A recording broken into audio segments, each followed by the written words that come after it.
log base 3 of the number x equals log base 3 of the number 2 minus log base 3 of the number x minus 2. Yeah, that's definitely more than, that's 2 or more than one log. So let's see, what should we do with this? I think first we'll combine this side. Let's do that first. Solution. Let's use rule, I think it's rule 6, 1, 2, 3, 4, 5, 6. Yeah, rule 6. Rule 6 to combine the difference between two logs.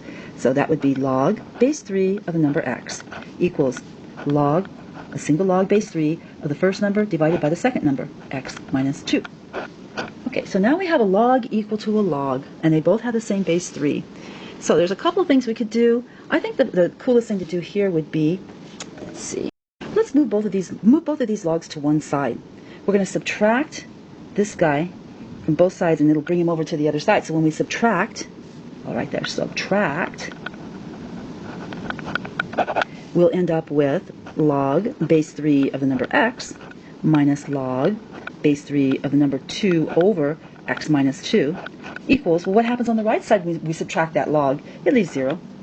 Now we're going to put these two guys together using the same rule number 6, and that will give us a single log base 3 of the top divided by the bottom, 2 over x minus 2. Okay, so there's our number part, equals 0.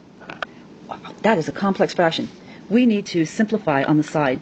Let us simplify this complex fraction, which is x over, parenthesis, 2 over x minus 2.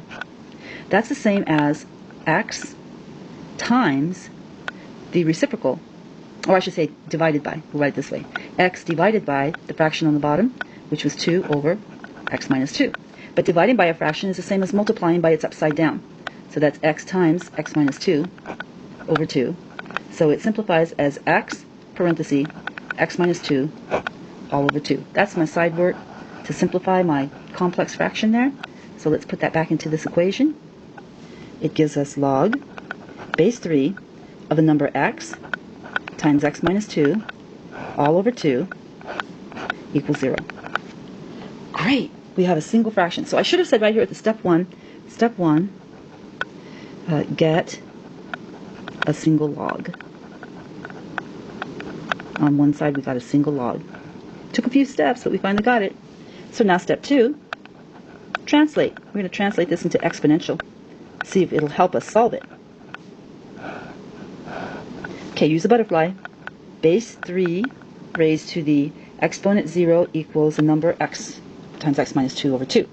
So that will give us 3 raised to the 0 equals x times x minus 2 over 2. What's 3 to the 0? It's 1.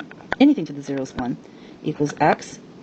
Let's go ahead and distribute this multiplication. It's x squared minus 2x all over 2. Let's get rid of that 2. Let's multiply both sides by 2.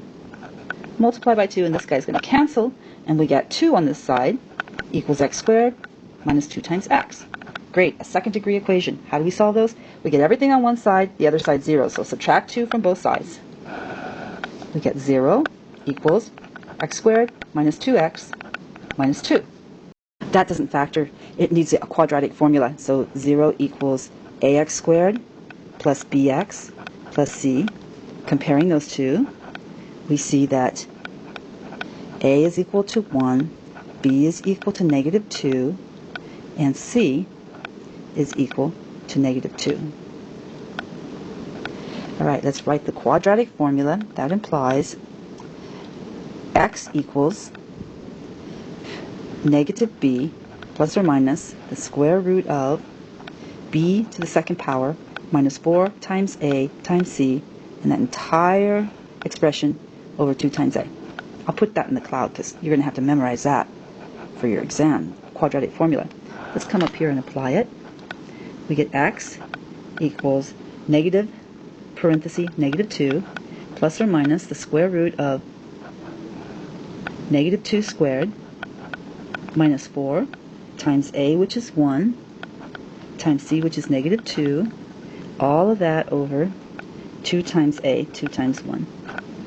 And that simplifies to x equals 2 plus or minus square root of a positive 12 over 2 Let's factor out a common factor on the top and bottom. Simplifying the radical, we get x equals 2 plus or minus the square root of 4 times the square root of 3. So it's 2 times the square root of 3 all over 2. Now factor the top before you cancel. X equals 2 times 1 plus or minus the square root of 3 over 2. The 2's cancel. So we get x equals 1 plus the square root of 3.